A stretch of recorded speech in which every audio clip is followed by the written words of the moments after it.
தலைநகர் டெல்லியில் ஆட்சியை கைப்பற்றிய ஆம் ஆத்மி கட்சிக்கு உறுப்பினர் சேர்க்கை தமிழகத்தில் களை கட்டி வருகிறது. ஊழல் மற்றும் முறைகேடு நிறைந்த அரசியல் கட்சிகளுக்கு மாற்றாக சாதாரண மனிதர்களின் நலன் உரிமைகளுக்கு குரல் கொடுப்போம் என்று உதயமானது ஆம் ஆத்மி கட்சி.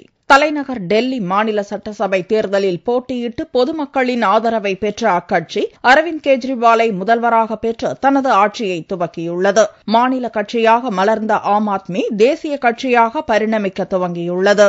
தமிழகத்தில் அக்கட்சிக்கு பலம் சேர்க்கும் வகையில் உறுப்பினர் சேர்க்கை நடந்து வருகிறது. சென்னையில் நடந்து வரும் உறுப்பினர் சேர்க்கையில் 10 ரூபாய் கட்டணம் செலுத்தி நூற்றுக்கணக்கானோர் ஆம் ஆத்மியில் இணைந்துள்ளனர்.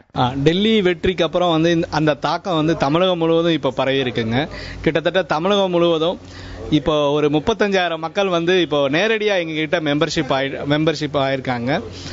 ஆன்லைன்ல இருக்க டேட்டா எங்களுக்கு டெல்லியில இருந்து ரீச் ஆகலைங்க. அதுல ஒரு 10,000 அதாவது டிசம்பர் 8க்கு அப்புறம் ரிஜிஸ்டர் ஆனவங்க விஷயங்கள சொல்றேங்க.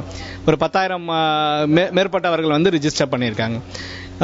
அதாவது மக்களிடையே ஒரு மாயை உருவாக்கியிருக்காங்க. அதாவது தூய அரசியல் பண்ண முடியாதுன்னு சொல்லி, அந்த தூய ஊழலற்ற அரசியலை பண்ணவே முடியாதுன்ற ஒரு மாயை உருவாக்குனதுனால மக்களுக்கும் அந்த ஒரு அவநம்பிக்கை உருவாயிருச்சு. ஆனா இன்னைக்கு டெல்லி வெற்றின்றது ஒரு தூய அரசியலுக்கான முதல் படி. நான் இன்னைக்கு ஆம் ஆத்மி கட்சியில ஜாயின் பண்ணியிருக்கேன்.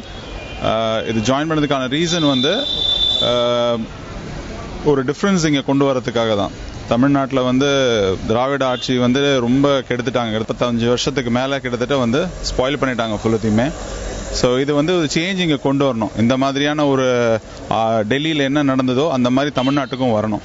அதுக்காக தான் ஜாயின் பண்ணியிருக்கேன். கட்சியில் உறுப்பினராக பெயர், வசிக்கும் மாவட்டம் போன்ற விவரங்களை 56767 என்ற எண்ணிற்கு SMS அனுப்பி உறுப்பினராகவும் வசதி செய்யப்பட்டுள்ளது.